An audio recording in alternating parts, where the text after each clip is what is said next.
Ahora sí, ya. Ahora sí, estamos grabando.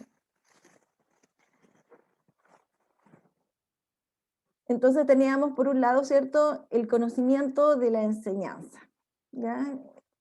Ahora, respecto al conocimiento del contenido, el conocimiento de lo que podría estar declarado en el currículum, ¿sí? ¿Qué me pueden decir ustedes respecto al contenido que se está trabajando? ¿Alguien lo puede declarar? ¿En qué unidad Hola, podría estar inserta? Sí, diga. hola. Hola, Marco. Bueno, respecto al conocimiento del contenido, de lo que yo me acuerdo es de la investigación que analizamos sobre el IPINMA. Muy probablemente la forma de enseñar que se tenga en Chile sea algorítmica, como la de los profesores norteamericanos. En ese sentido, se centra en el cómo y no en qué. Y fatal, porque los alumnos que no comprenden matemática puede que se estén preguntando y muchos se lo preguntan. Yo he notado que salen esas situaciones. Eh, en cambio, que con el método del modelo por comprensión, creo que era el modelo por comprensión, así se llamaba el modelo del IPIMA, los estudiantes pueden encontrar una explicación del por qué ese contenido. Y de hecho es constructivista según mi apreciación de lo que se trabajó con Lipinma, porque tiene una estructura, parte por ciertos contenidos que se tienen que pasar antes que otros, y va estableciendo relaciones entre ellos. Entonces, es de hecho, yo pienso, un modelo que deberíamos utilizar. Y como usted dijo, ¿qué es lo que encontraríamos en el currículum? Solamente encontraríamos un punteo, porque en Ya. realidad un profesor podría hacer la clase de la forma que la hacen los chinos en este caso, y otro profesor podría hacerla como lo hacen los norteamericanos. Claro. Así que Marco, en te ese... pongo, disculpa que te interrumpa, te contextualizo. Se Sí, supone que vimos un video hace poquito. Este video que aparece acá, de acuerdo, que acabo de marcar aquí, supone que es un video de una clase con el formato de estudio de clases japonesa, ¿ya? Entonces veíamos cómo el profesor preparaba la clase, la hicieron, supone que están profesores de otros establecimientos mirando la clase y luego hacen un análisis de lo que resultó. Entonces lo que estamos tratando de reconocer en ese video, ¿cierto? Son algunos aspectos, por ejemplo, de acuerdo a lo que tú dices, ¿cierto? Pues tú me mencionas este trabajo tal vez que puede ser conductista o constructivista. Entonces ahí me gustaría que tú hubieras dicho, oh, profesora, yo reconozco en el video que esta clase fue pensada tal vez con ese modelo, ya un claro, modelo perdón, me vengo constructivista. integrando, Sí, perdón. sí. Entonces, estábamos diciendo que, bueno, yo les preguntaba también cuáles teorías habíamos trabajado el semestre pasado. Entonces, claro, dijimos la transposición didáctica, la teoría de situaciones, el MTCK. No sé si vimos otra teoría o si, bueno, yo sé qué teorías vimos, pero por eso quería preguntarle, además que como todos no trabajamos todos hicieron el semestre pasado didáctica de la ciencia, sino lo hicieron tal vez en semestres anteriores. Entonces quería como que refrescáramos algunos elementos que estaban ahí. Eso, entonces como, eh, no es una excusa, es mi intención, básicamente el que ustedes, eh, no sé, no se olviden de lo que ya trabajamos, ¿ya? Porque son elementos que nos van a servir y son el piso para poder empezar a trabajar las otras teorías, ¿ya? Eh, yo no alcanzaba a ver el video, pero de lo que me acuerdo de la teoría de situaciones didácticas, así a grandes rasgos, sería de que había unos puntos que que eran importantes dentro de las teorías de situaciones didácticas, que las situaciones didácticas se daban porque había un saber sabio que había que enseñar, pero que no podía ser enseñado de tal cual. Este saber sabio no estaba listo para ser enseñado. Había que hacerle transformaciones. Y esas son las transformaciones didácticas. Y tenía que bajarse a un saber un saber a enseñar, un saber a saber enseñar, creo que se llama. Saber enseñar y saber enseñado. Sí, saber enseñado. Saber enseñar y saber enseñar. Sí, bueno, en ese sentido, había que adaptar, yo pienso en este momento tomando en cuenta a los alumnos y también tomando en cuenta las situaciones que propiciarían esa enseñanza. Y bueno, eso a grandes rasgos lo que me acuerdo de la teoría de situaciones didácticas, que no se puede servir para refrescar la memoria. Ya, gracias, Marco. Aprovecho de corregirte solo un poquito, solo lo que tú mencionaste es la transposición didáctica, que es la que está acá, ¿ya?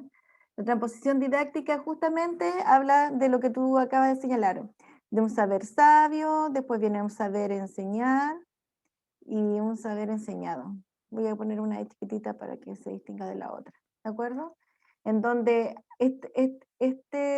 esta transposición es una palabra que fue acuñada, ¿cierto? Para indicar justamente lo que tú dijiste, que debe haber una intervención de tal manera de que ese saber se aproxime al estudiante, ¿ya? Que no tiene todas las herramientas, no tiene todos los conocimientos que tiene la comunidad científica, ¿cierto? Los matemáticos, y que ellos sí entienden el saber sabio porque tienen todo un bagaje, un conocimiento y pueden comprenderlo desde ahí mismo. Pero obviamente un estudiante que no tiene todo el conocimiento, evidentemente ese saber sabio o ese saber tiene que ser transformado para poder ser enseñado, ¿ya? Eso se llama transposición didáctica. La TSD podemos que es una de las teorías didácticas de la matemática in situ, de las primeras que se trabaja, y esta, como el centro del quehacer es el profesor, el saber y el estudiante. Es como un triángulo didáctico. ¿De acuerdo? Voy a poner así, pero no es un triángulo, pero es un término que has elaborado.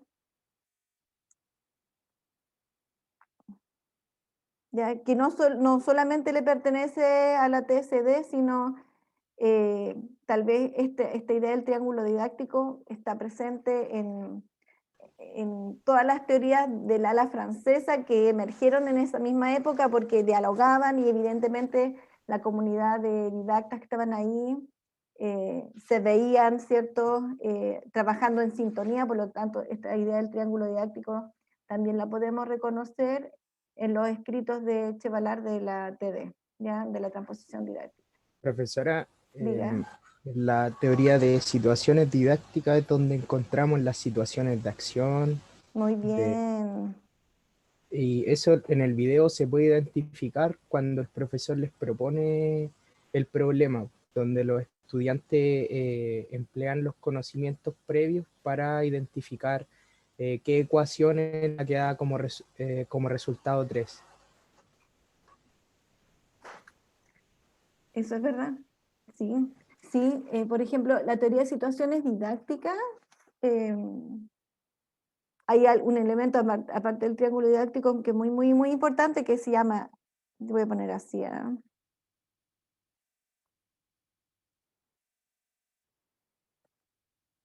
el medio, ¿de acuerdo?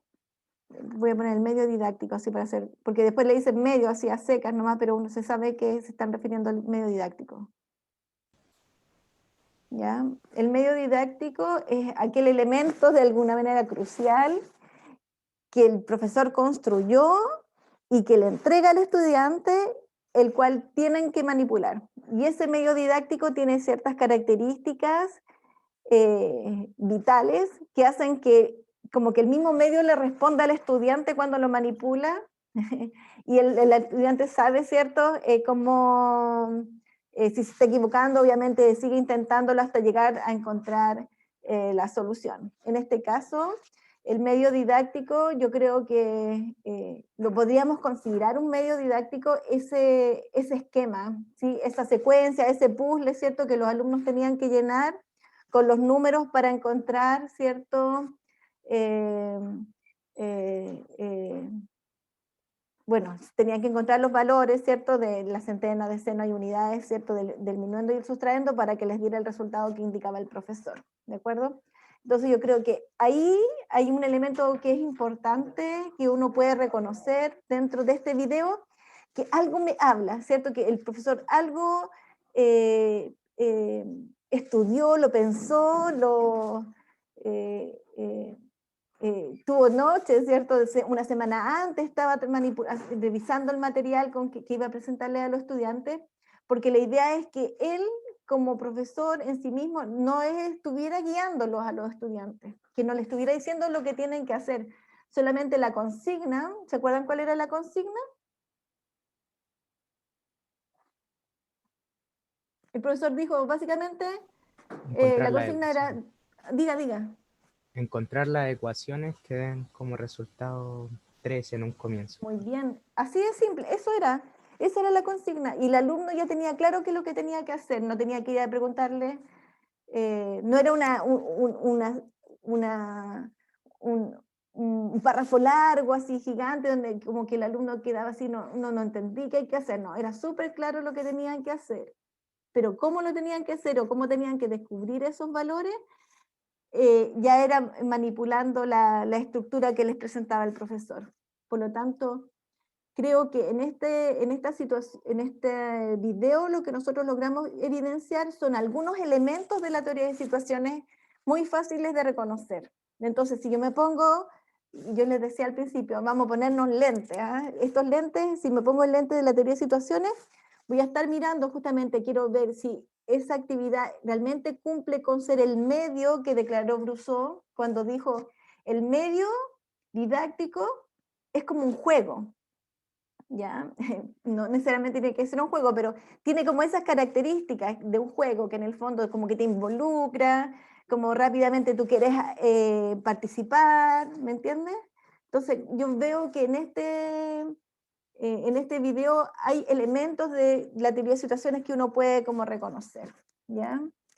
Por ejemplo, el profesor claramente está en la pizarra, y creo que el hecho que esté ahí presente igual me hace ruido, ya me hace ruido, pero creo que es la única forma de avanzar, porque él tiene que ir de alguna manera solicitando la respuesta, que vayan los alumnos, entonces él en el fondo no está guiando, él como que va marcando como las etapas de la actividad, ¿ya? Que en teoría de situaciones, por ejemplo, si uno fuera así como tratando de que sea tal cual como dijo Brousseau, supone que en esa situación no debiera estar, ¿ya? El profesor está casi desapareció, o sea, está presente, pero no está ahí delante diciendo, ¿y ahora cómo? Y luego tú, dime qué dijo el otro. Eso no debería estarlo haciendo si uno piensa en teoría de situaciones, tal como está declarado, pero sí vemos elementos, ¿de acuerdo? Entonces, yo entro a Profe, la... Diga. así como para complementar una cosita nomás que noté, era que el profesor pareciera ser que estaba como complicándose en la planificación para tratar de hacer que los estudiantes lleguen a la regularidad que él quería que descubrieran.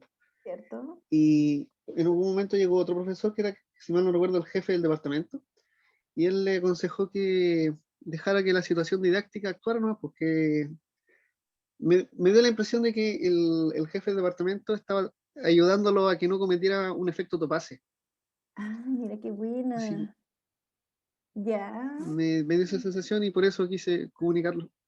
sí, qué bien. ¿Tú le puedes recordar a los compañeros qué significa efecto Topacer? es que el efecto Topase era uno de los vicios que podían producirse, y que consistía en que el profesor como que le daba pistas a estudiantes para que llegaran al resultado, y no dejaban que el medio didáctico actuara, sino que como que medio que Lo salvaba ahí. les daba una pista para asegurarse que Que llegaran al resultado y que finalmente dentro de los tiempos que uno tiene se cumpliera lo planificado. En el fondo es eso un poco, ¿cierto? Cierto. Ahí, gracias Ernesto. Sí, sí, pero en el fondo puede ser, ¿cierto? Yo no vi efecto Topase, pero podría estar en juego eso, podría estar presionado, se supone que depende también de los estudiantes, ¿cierto? Del compromiso de los estudiantes por tratar de sacar adelante la actividad y de las habilidades que los niños tengan también para reconocer y las regularidades y poder declararlas. Entonces, claramente ahí sí, sí, podría, dependiendo de la realidad en el aula, ¿cierto? Es que se pudiera haber generado tal vez un efecto Topase si es que el profesor hubiera tratado de aportar con información para que los alumnos pudieran seguir avanzando. Gracias. ¿Algo más que quieran declarar?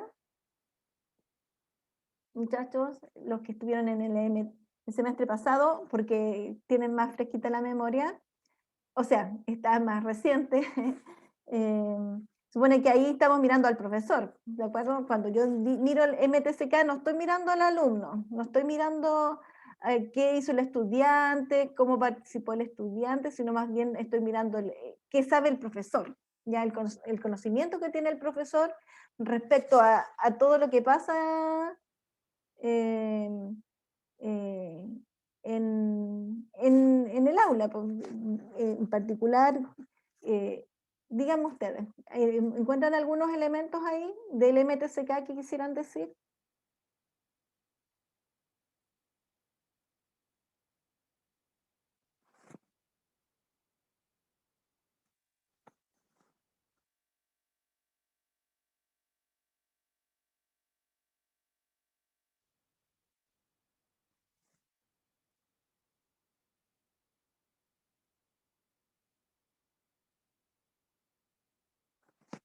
O si volvemos acá a la transposición didáctica, aquí yo les preguntaba hace un rato, ¿cuál es, declare usted, ¿hay un saber involucrado en ese video?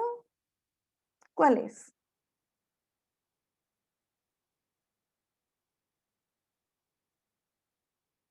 Hay muchas cosas que no están dichas, obviamente que pueden estar explícitas, ¿cierto? Porque hay un contenido, ¿no? Hay un contenido que se está trabajando y que no es de lenguaje. La sustracción de un número de 3 cifras con uno de 2. Es como el explícito. Ya, ¿y cuál sería? Que no alcance a escuchar, Joaquín. La sustracción de una cifra, o sea, de un número de 3 cifras con uno de 2.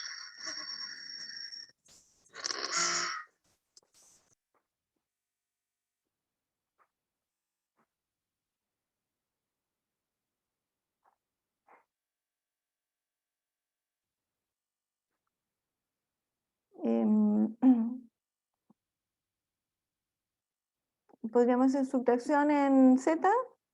No, en N, en los naturales, en lo entero.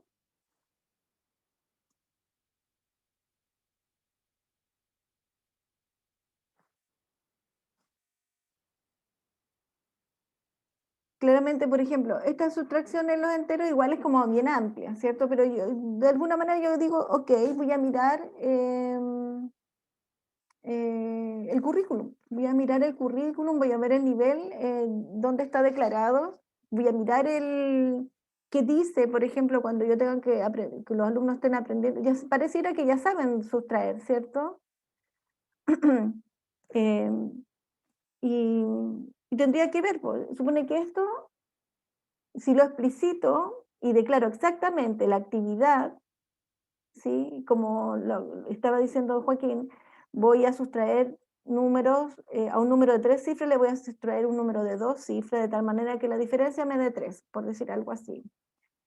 Y toda esa planificación y toda esa secuencia, incluso hasta el material que está utilizando el profesor, todo eso que está ahí declarado in situ ahí en el video, sería para nosotros el saber enseñado, ¿de acuerdo? Que tiene que ver con lo que el profesor planificó, ¿ya?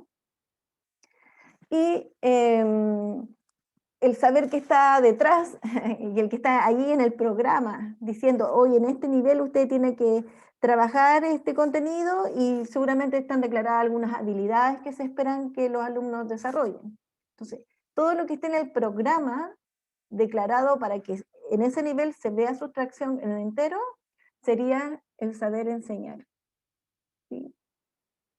Y si uno se va a la epistemología y se va como a los libros y donde está declarada esta operación, ¿de acuerdo? Pensemos que esta operación sustracción sería, podría ser comprendida como la adición entre un número y el inverso aditivo, ¿cierto? Del sustraendo. Entonces, esos elementos que uno dice, bueno, ¿y qué dice el saber sabio respecto de esto? ¿Cómo está declarado ahí, pensando en las propiedades de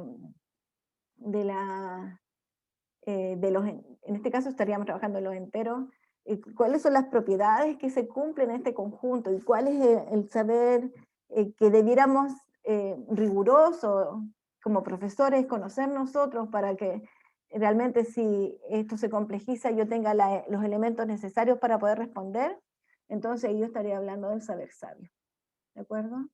Entonces estos 3 saberes que están declarados acá son inicialmente los que se exponen en la teoría y a los que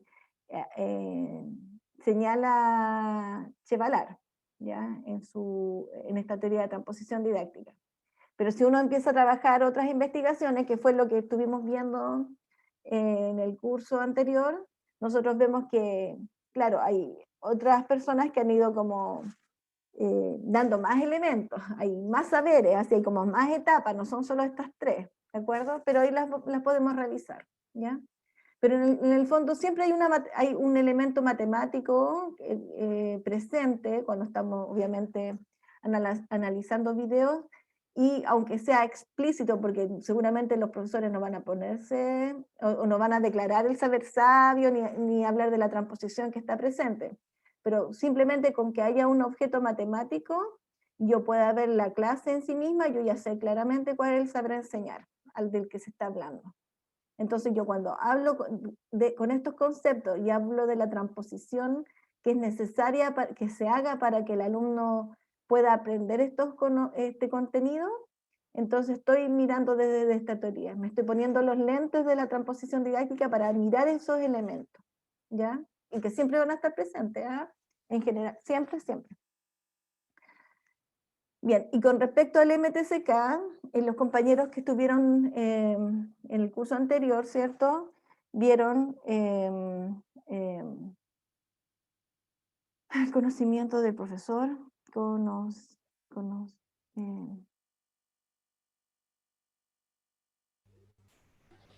Profe, ¿sí? en el MTCK pensaba en el conocimiento del aprendizaje de las matemáticas, pero en el momento en el que están reunidos haciendo como el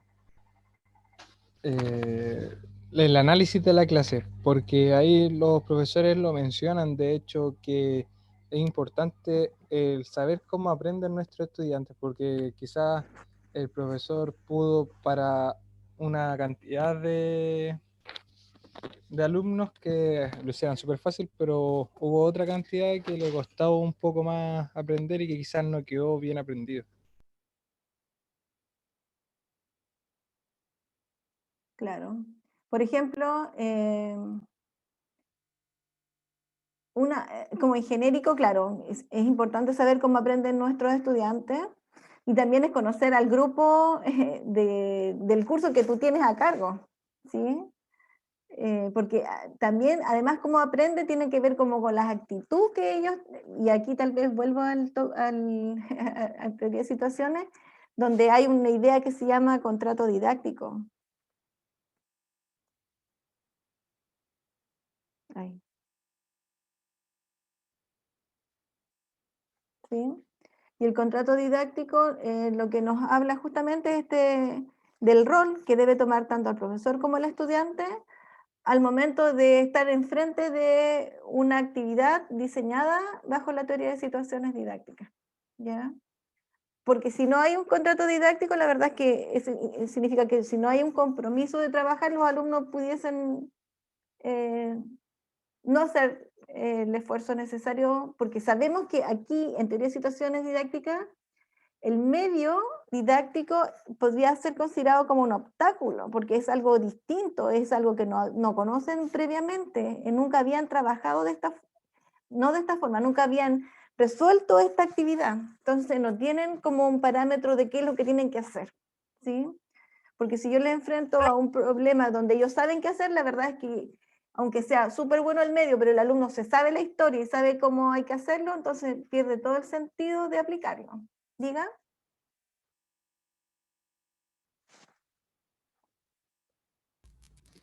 Me gustaría hacer un comentario. Como no vi el video, solo voy a hacer un comentario general.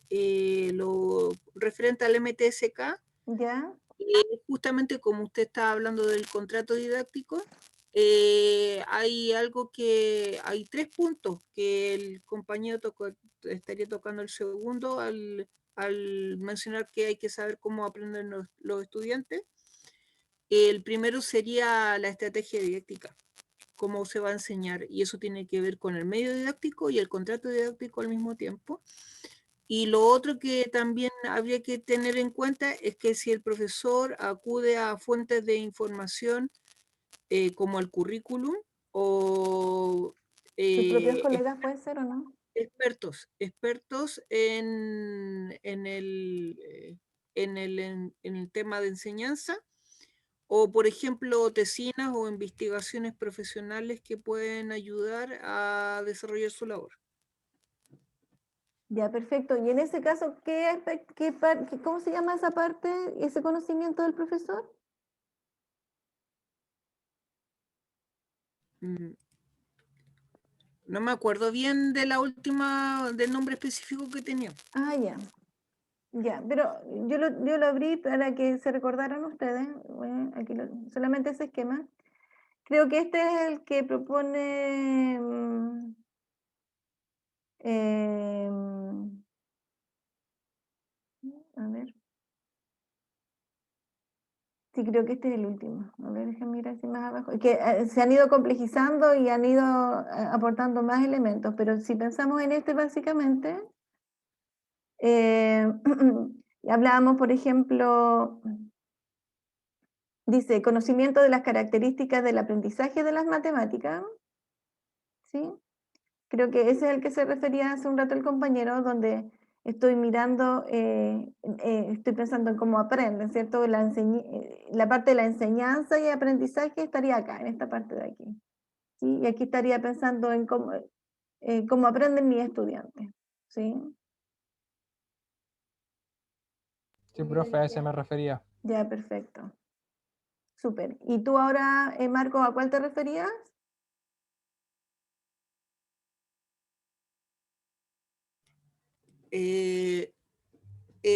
Bueno, los primeros 3 de la izquierda serían referentes al MK Sí, de y la matemática sola, sí. los otros 3 serían el PCK. El compañero mencionó el segundo del PCK, y a lo que yo me refería es el conocimiento de la enseñanza de la matemática, que sería la estrategia, el medio didáctico y el contrato que mencionó, y el conocimiento de los estándares de aprendizaje de las matemáticas, que sería lo relativo al currículum, que si el profesor emplea el ¿De la currículum, literatura? emplea literatura o investigación o profesores que son expertos en el área. Ya, perfecto. Eso. Ya, genial.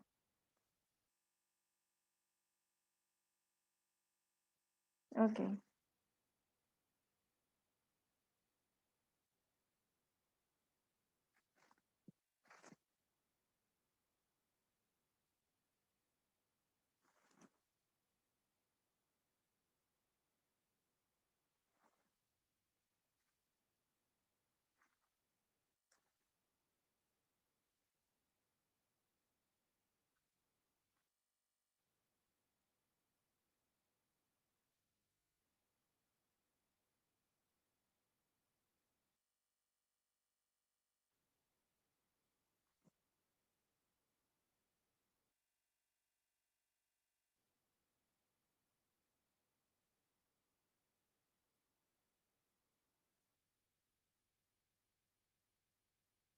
¿cómo sería? Recurre a textos y a expertos sobre aprendizaje.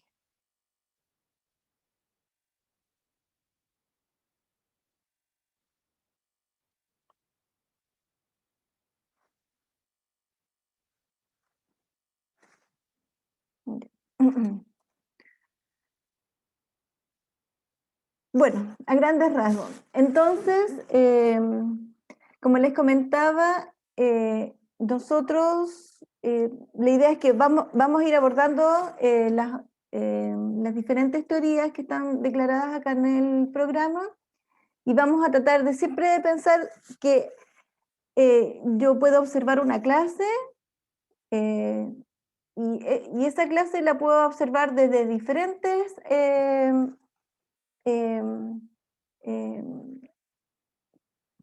aristas, diferentes puntos de vista. Y estos puntos de vista los podríamos reconocer así como las diferentes teorías, ¿cierto? Las teorías me van a permitir mirar ciertos aspectos de lo que estoy, o realzar o reconocer ciertos elementos de aquel video que yo estoy analizando. Voy a poder ver ciertos elementos, ¿de acuerdo?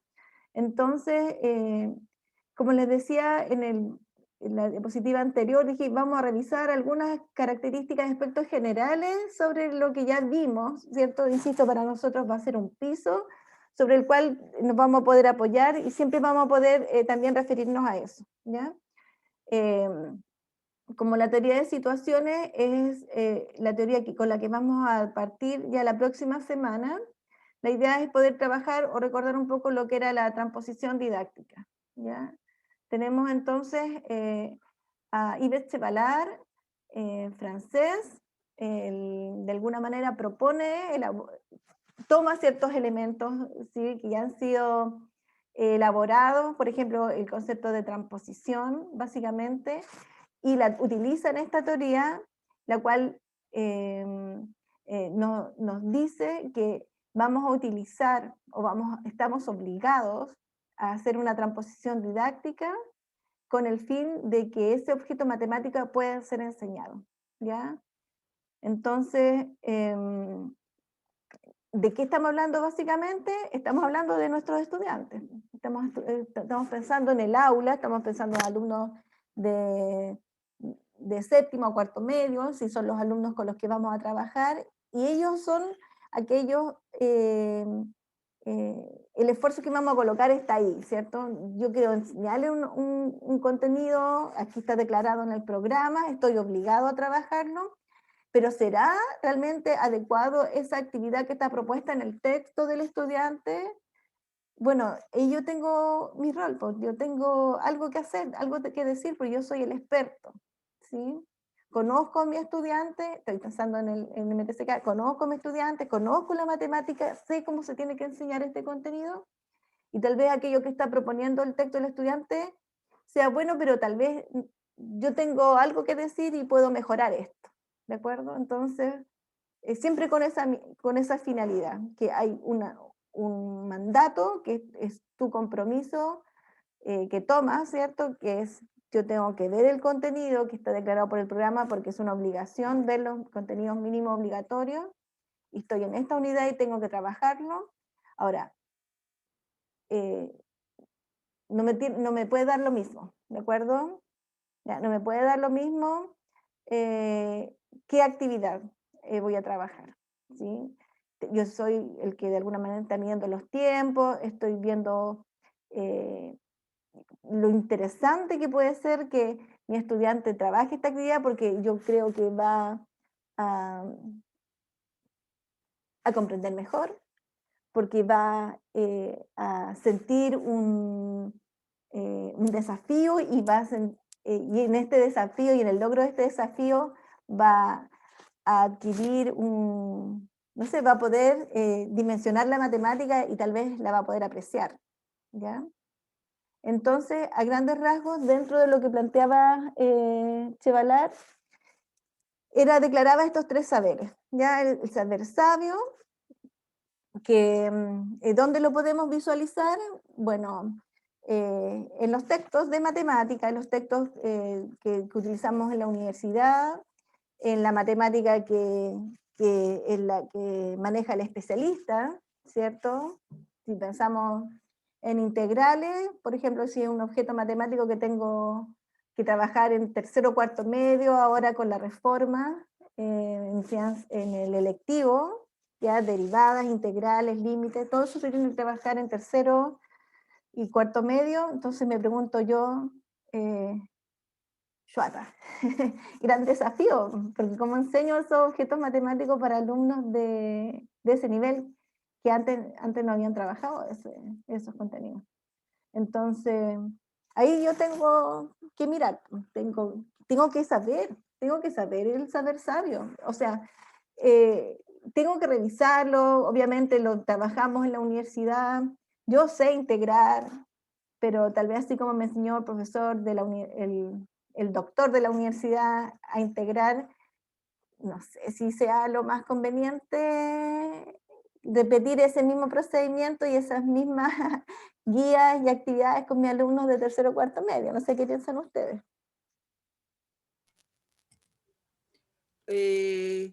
No, de plano no, profe, porque de acuerdo a lo que estudiamos con Lipinman, lo que se nos enseñó sobre cómo integrar vienen siendo algoritmos. Y si uno le enseña algoritmos a la gente, no entiende nada, realmente. No, para nada. Completamente de acuerdo contigo, Marco. ¿Sí? Si vamos a llenar de algoritmos a nuestros estudiantes en toda su enseñanza, de verdad que los perdimos. Los vamos a perder completamente. Porque ¿dónde está el razonamiento? ¿Dónde está la comprensión? ¿Qué significa cada uno de esos objetos? ¿Y cuál es el aporte, la esencia? Tal vez de dónde viene. Sería bueno ver de dónde vienen la epistemología.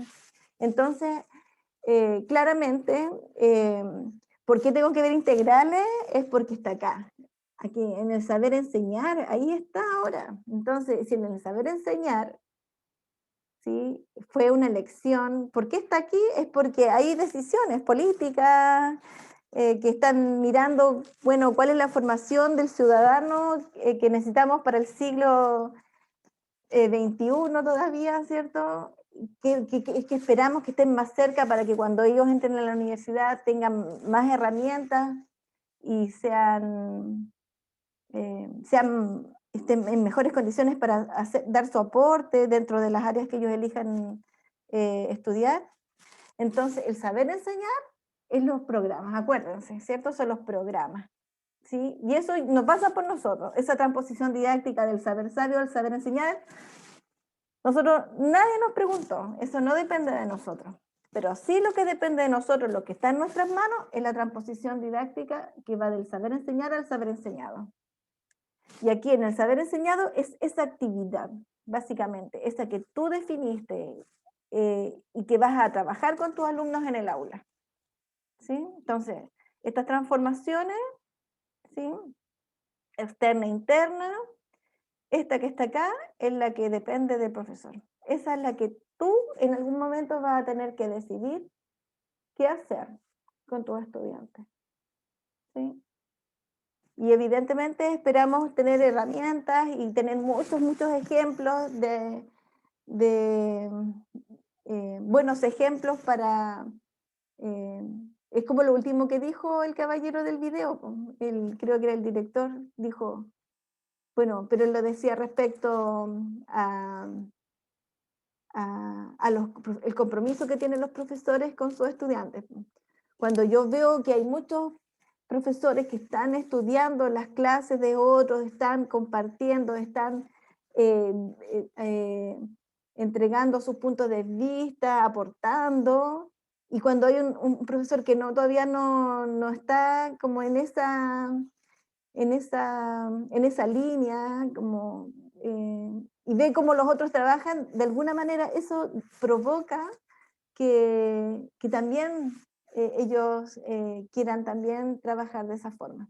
Entonces acá, claro, si uno tiene una comunidad que te rodea, un departamento de matemática que está como interesado en ir mejorando sus prácticas, evidentemente Círculo Virtuoso, y uno quisiera estar ahí, también siendo parte y aportando para todos. Entonces, insisto, hay contenidos como ahora es un desafío para todos los profesores del sistema, que ¿cómo lo van a hacer? Porque tal vez no hay mucha literatura respecto a cómo enseñar derivadas integrales a alumnos de tercero medio. ¿Sí? Tal vez no hay experiencia o investigaciones que nos puedan aportar, de donde podamos sacar información que nos pueda servir para que cuando nos toque a nosotros hacerlo de mejor manera. ¿Ya? Pongo el tema porque igual es un gran desafío, ¿ya? Ese contenido. Bien, y como les comentaba, claro, después de lo que declaró en 1985 Ivette Ballard, ha pasado mucho tiempo y han habido otras investigaciones en donde otros doctores también han ido como tratando de desmenuzar un poco más este tema de la transposición didáctica, y ven 5 actos, en vez que hayan sido 2, porque era el del saber sabio al saber enseñar, y después del saber enseñar al saber enseñado. ¿De acuerdo? Esos eran como 2 actos, 2 transposiciones. Bueno, aquí ellos reconocen otras, ya con más elementos, tal vez más sutiles, tratando de buscar elementos que les puedan de alguna manera llegar de mejor manera a este saber enseñado. ¿Ya? Bueno, el saber sabio ya sabemos, el saber de la comunidad de matemáticos, el que uno puede reconocer en los libros, ¿cierto? En los libros específicos de la disciplina. Y después aquí hay un objeto a enseñar, ¿de acuerdo? Antes del saber enseñar, ellos declaran que hay un objeto a enseñar, ¿ya? Que está relacionado con como el marco curricular, ya que es una instancia superior y previa a la declaración en detalle de los programas de estudio. ¿Ya? Entonces, en este marco curricular tiene que ver con una mirada tal vez un poco más general, que tiene que ver con las políticas, ¿ya? Tal vez tiene que ver con eso macro, ¿ya? Es una declaración de qué queremos, de qué queremos para la sociedad, para los futuros ciudadanos, ¿cierto? Entonces, ahí está el marco curricular, ¿ya? Como un primer acto importante, donde manifiesta el contenido en particular de matemática que se espera que esté. Y luego, después de este marco curricular, tenemos entonces la redacción de los programas de estudio, ¿ya? Y ahí, evidentemente, en esta redacción de los programas de estudio se visualiza con claridad cuál es el saber enseñar, ¿ya? Entonces, y es donde nosotros vamos a mirar, ¿cierto? Nosotros miramos los programas de estudio que están en la plataforma en el Mineduc, ¿cierto? Y ahí aparece con detalle los objetivos de aprendizaje, que están vinculados obviamente a objetos matemáticos, ¿sí?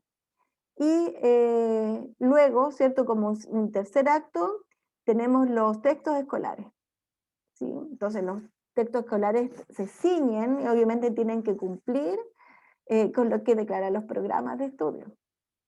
Entonces uno podría hacer como un estudio y mirar así los textos escolares y los programas, a ver si la coherencia, si realmente apuntan a lo que está declarado como objetivo, y en general debieran cumplir, ¿cierto? A veces, si uno mira los textos, de repente dice, ¿pero qué?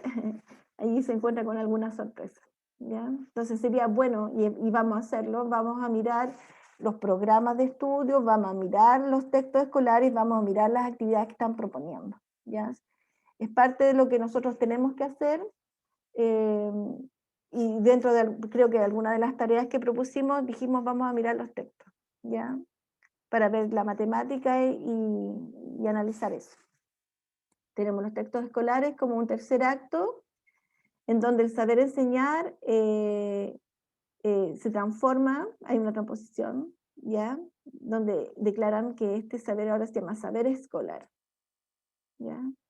Entonces el saber escolar van a estar ahí, ya, en los textos escolares. Ahí lo podemos enseñar, ahí lo podemos revisar. Y del saber escolar al saber enseñado, bueno, aquí estamos nosotros, ya en este cuarto acto que está declarado en esta imagen, ¿cierto? Ahí estamos nosotros. Es el profesor que administra el saber escolar, ¿ya? ¿Qué tanto de estos textos yo voy a utilizar? ¿Sí? Tal vez puede ser un referente para mí este saber escolar, ¿sí? Ahora, no me puedo decir, no, es que no voy a ver este saber escolar, no, es que estoy obligada a trabajar con este saber enseñar. Ahora, una forma de mirar también este saber enseñar puede ser en las actividades que están propuestas también en los mismos programas, vienen algunas sugerencias de actividades, ¿ya? Pero no puedo empezar a enseñar un contenido que no. O sea, si es que ya vi los contenidos mínimos obligatorios, por supuesto, pero siempre pensando que hay un marco al cual me tengo que ceñir, ¿ya? Después del saber enseñar, el saber enseñado, que es de alguna manera la actividad que yo hice, que yo preparé, que trabajé como estudiante. Y otra cosa distinta es el saber del alumno, o sea, claramente de esta actividad algunos elementos el alumno adquirió, ¿de acuerdo? Y tal vez podríamos reconocer que parte de esos saber enseñado, pasaron a ser parte del saber del alumno, ¿ya? Pero no siempre es lo mismo. El saber enseñar y el saber del alumno no siempre coinciden, ¿ya?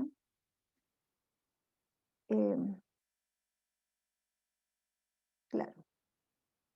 La transformación del saber enseñado en el saber del alumno. Habría que revisarlo, ¿cierto? Y eso, medirlo, preguntándole justamente a los estudiantes o haciéndole algún tipo de evaluación para ver finalmente cuánto de eso se adquirió, ¿ya? Pero aquí tenemos como ya un desglose súper fino de aquello que Yves Chevallard definió como transposición didáctica, ¿ya? Que es un saber que se tiene que transformar necesariamente para que pueda ser enseñado, ¿ya? A grandes rasgos. Me gustaría comentar algo. Diga.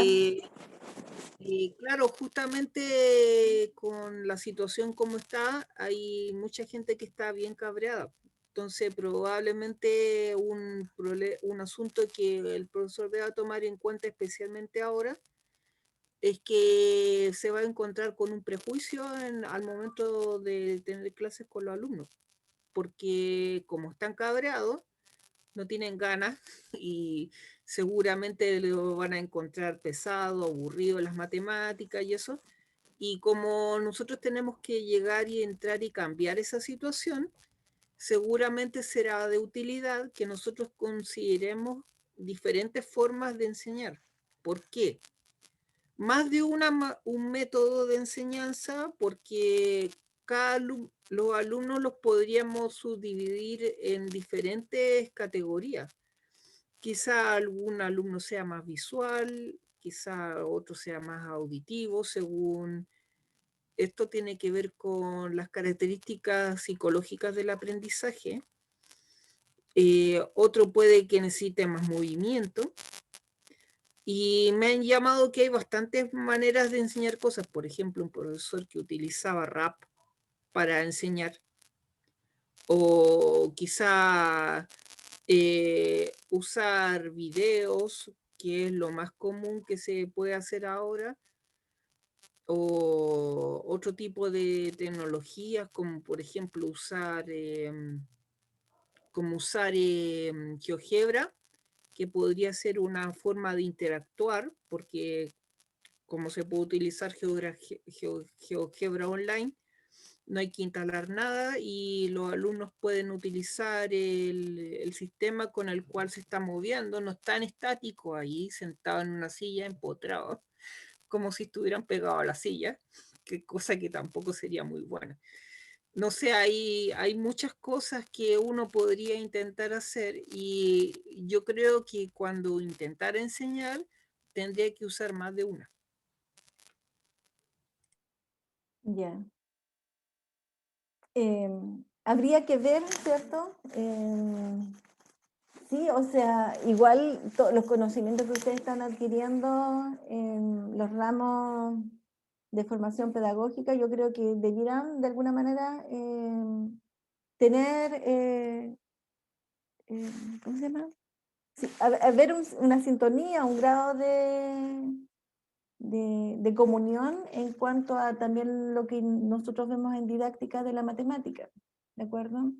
En el fondo yo no estaba pensando, por ejemplo, como en estas formas de aprender que tienen los estudiantes. Estaba pensando, o tal vez como nuestros objetos son matemáticos, yo tengo que mirar el objeto matemático y decir, wow, este objeto matemático no es otro, es este en particular, y este, como lo conozco, como sé de alguna manera respecto a la literatura, como tú dices, Marco, cómo han hecho otros profesores para enseñar este objeto, ¿sí? También uno puede revisar investigaciones que están relacionadas justamente con la enseñanza de ciertos objetos matemáticos, también pueden nutrirnos a nosotros al momento de tomar ciertas decisiones, al momento de planificar una clase, ¿sí? No me imagino, por ejemplo, rapeando, por ejemplo, tal vez no es mi fuerte, no me lo imagino cómo de alguna manera eso va a hacer que el objeto en sí mismo sea más fácil, ¿me entiendes? Eso, entonces yo creo que las teorías didácticas de la matemática están pensadas en los objetos matemáticos, ¿de acuerdo? Y los objetos matemáticos, algunos se aprenden de mejor manera si es que tú usas diferentes formas de representarlo.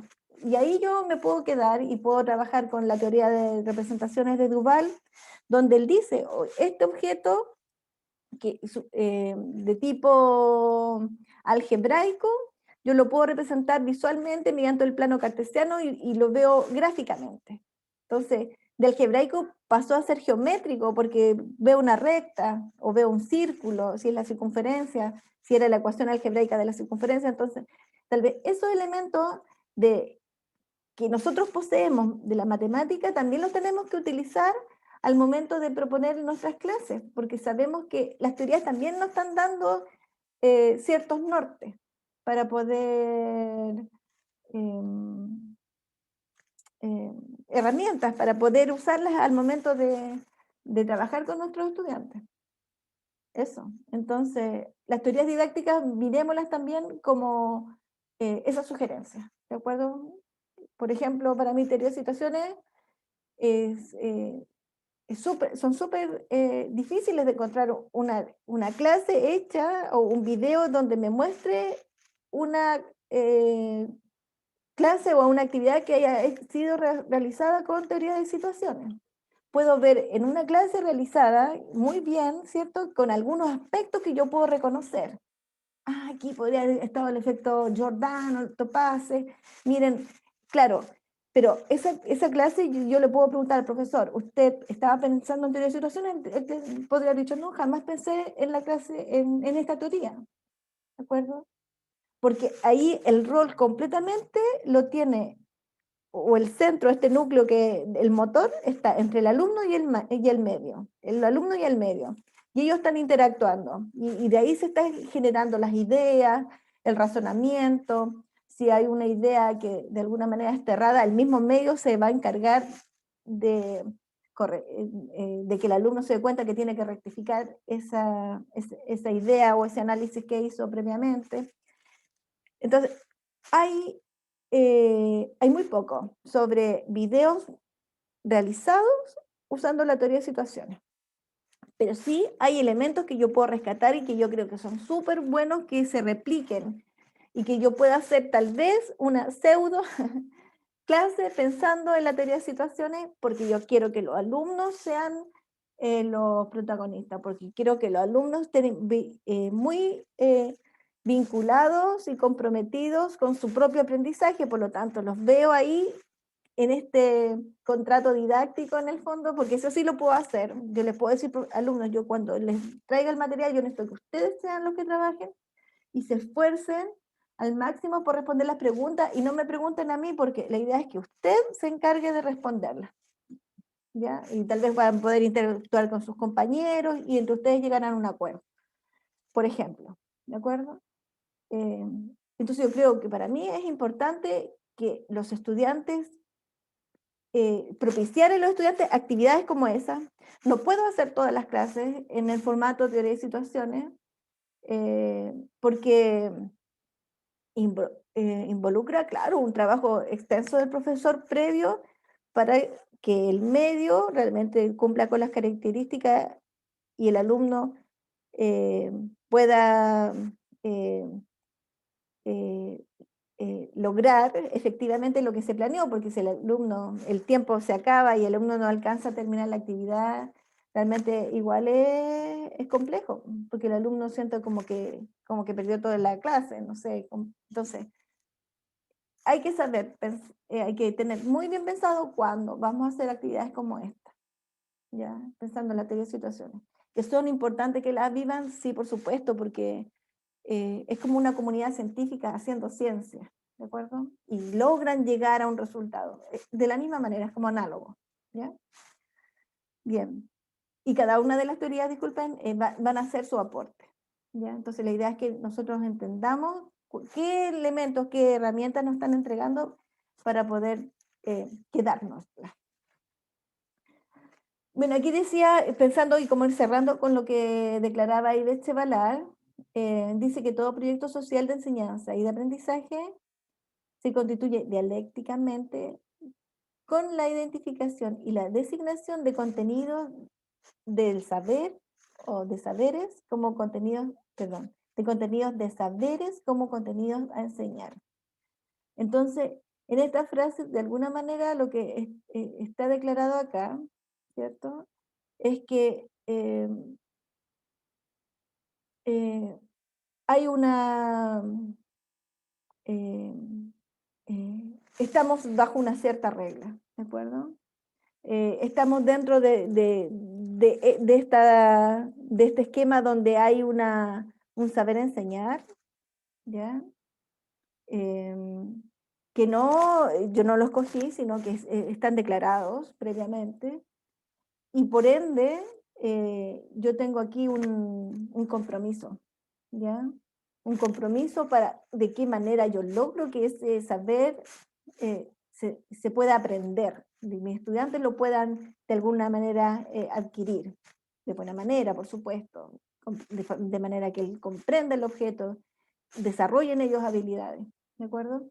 Y todo esto está inmerso no solo yo en el aula con mis estudiantes y el saber, sino estamos inmersos en una sociedad, en un sistema educacional, en un lugar que vamos a llamar noósfera, en donde están la sociedad, está el colegio, está la comunidad de profesores del colegio, está la UTP, están los apoderados también, está todo ahí, todo confluye. Y yo estoy dentro en este triángulo didáctico que llamábamos, ¿cierto? Que también le podemos llamar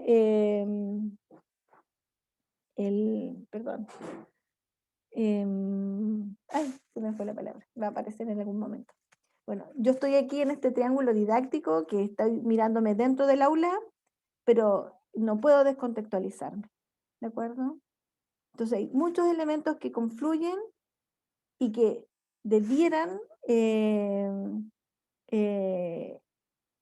interactúan, pero que debieran de alguna manera darme la razón, ¿ya? Al momento en que yo me empodero como profesor y soy capaz de sacar adelante ese objetivo o esa misión que me dieron, que era que mis estudiantes aprendan. ¿Ya? Preguntas Profe, en general, diga. bueno, acabo de ver el tema de la dialéctica Y la definición que encontré es descubrir la verdad mediante la confrontación de argumentos contrarios entre sí. Entonces, si hay una confrontación de argumentos entre sí, sería la confrontación de los argumentos de lo que identificamos como contenido o saber y lo que designamos lo que debería ser el saber enseñar. Y había que confrontarlo porque en este sentido, si lo confrontamos, tenemos la posibilidad de enseñar de mejor forma lo que sería el conocimiento a enseñar. De alguna manera sí, porque... Ah, tengo eco. ¿Por qué lo digo? Se supone que no es fácil, ¿cierto? Cuando tú te empoderas, dije yo, ¿cierto? Y yo dije, claro, yo es una decisión que tomo, ¿de acuerdo? Declarar mi actividad en particular y va a tener estas características porque yo siento que son esenciales para que mis alumnos se involucren y aprendan realmente el objeto, ¿sí? O desarrollen la habilidad que está declarada aquí. Entonces, claro, si estábamos pensando al principio teníamos esas dos miradas, ¿cierto? El modelo tradicional y este moderno, que estaría como asociado a un modelo constructivista. Claro, y tiene sus pros y tiene sus contras, y lo estuvimos declarándolo, ¿cierto? Claro, es más fácil ser conductista porque se me hace más fácil la tarea, diría un profesor. Pero tengo alumnos alienados, mecanizados, donde, claro, responden, pero yo me pregunto, bueno, ¿cuánto comprenden? ¿Y qué tan entusiasmados estarán con la matemática, con aprender y con hacer matemáticas? Entonces, cuando yo digo, por otro lado, este modelo constructivista, donde yo empodero al estudiante y ellos son los que tienen, de alguna manera, que hacer un esfuerzo mayor porque tienen que hacer actividades nuevas, interesantes, nuevas, no mecánicas, y logran, ¿cierto?, de alguna manera, y el logro de este desafío genera en ellos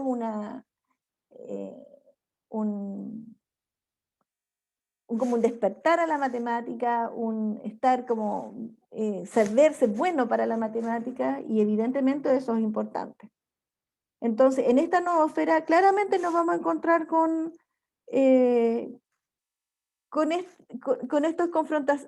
esta confrontación, porque en la noosfera tenemos profesores que son constructivistas y hay profesores que son conductistas, y los conductistas seguramente van a pasar todo el programa y súper rápido, ¿cierto? Porque no tuvieron que hacer una actividad que les,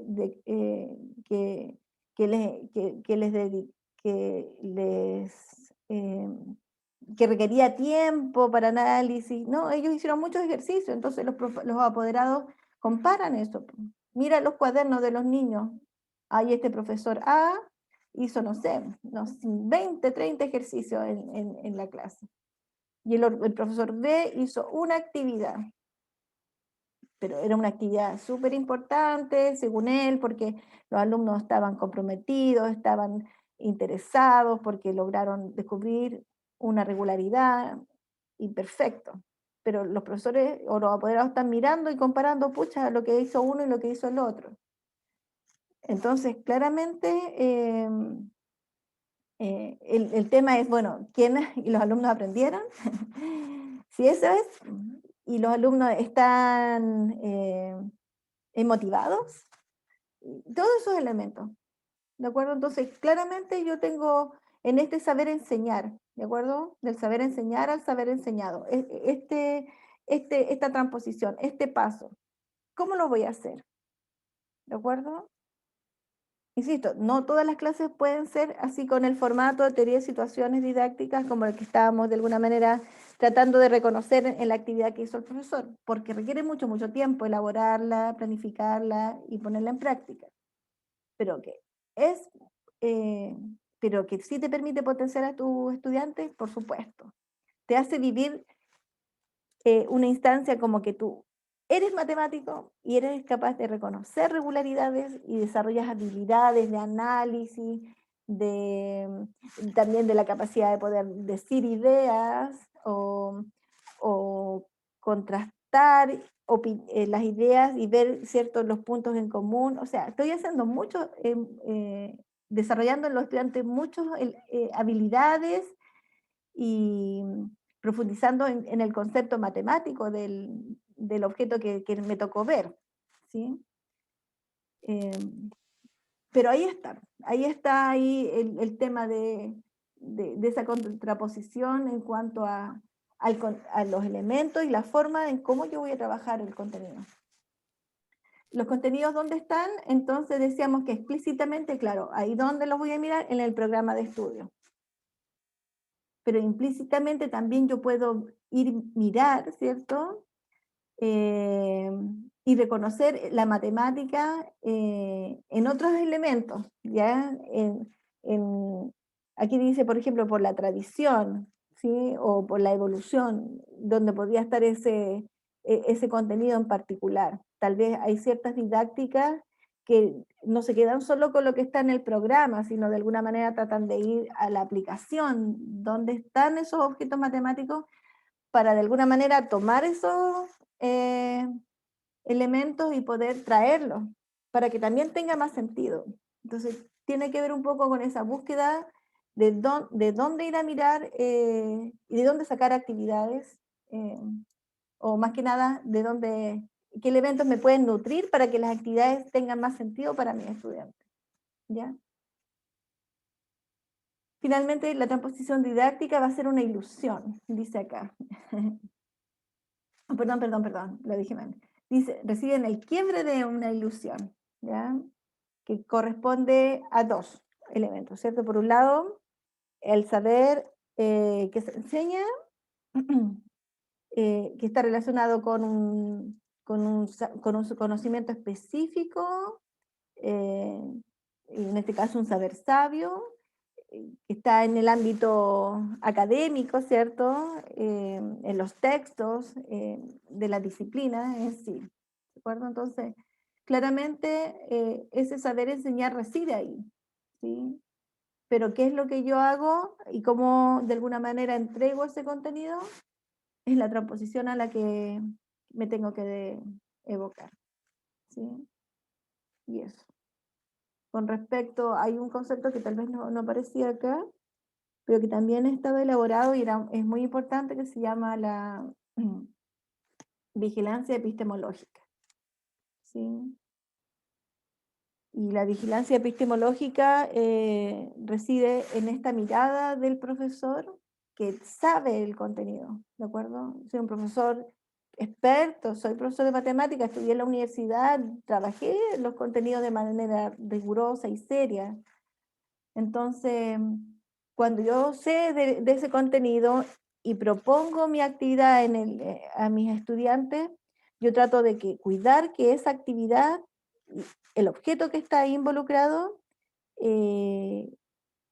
claro que tuve que transformar el saber, ¿cierto? Al saber enseñar, ¿sí? Bueno, al saber enseñado, perdón. Pero lo tengo que transformar con cuidado, de tal manera de que no se pierda la... ¿cómo lo puedo decir? La esencia de ese objeto, ¿ya? Entonces yo digo, ¿qué estoy enseñando? Estoy enseñando, esta actividad tiene estos elementos importantes y que el alumno está manipulando el objeto o ciertos aspectos del objeto, pero se sigue comprendiendo, yo sigo reconociendo que la esencia de este objeto, que inicialmente en el saber sabio es esta, está presente en este saber enseñado. ¿Ya? Eso. Entonces voy a tapar y voy a volver acá. Yo veo que hay otros alumnos nuevos que llegaron después del recreo en el segundo bloque, y yo les quería comentar, ¿cierto?, que nosotros vamos a hacer exposiciones semanales de diferentes teorías, ¿de acuerdo? Entonces van a haber estudiantes que semana a semana van a ir preparando, esto vale, les digo, tiro, si no me equivoco, es 20% de la nota de exposiciones, exposiciones, acá, 20%, ya estas exposiciones de las teorías didácticas. Y tenemos, ya algunos alumnos fueron tomando algunas de las teorías, entonces me interesa que los alumnos que no están acá en esta lista, que están en el curso, se puedan, ¿cómo se llama? Podamos colocar acá sus nombres. Entonces, eso, son 7 teorías, esas que se ven ahí. Profe, Dígame, Marco. yo no estoy inscrito en este curso todavía. Ah, ya. Porque todavía Tuvo, no estoy. ¿tuvo que elevar una solicitud? Es que lo que pasa es que el prerequisito que me falta es inferencia. Y como no se da este semestre, se está viendo la posibilidad de recién dar inferencia con 9, 10 personas que están anotadas en la lista de UCampus para dar inferencia por un tema de retraso. Así que cuando podamos inscribir eso, vamos a poder tomar didáctica. Ah, Así que no perfecto. sé si vamos a quedar en este curso o en el otro, pero ahí para que tengan en cuenta la situación que más o menos 9 o 10 personas podrían querer tomar con usted o Ya, con el otro. sin Y ningún así problema.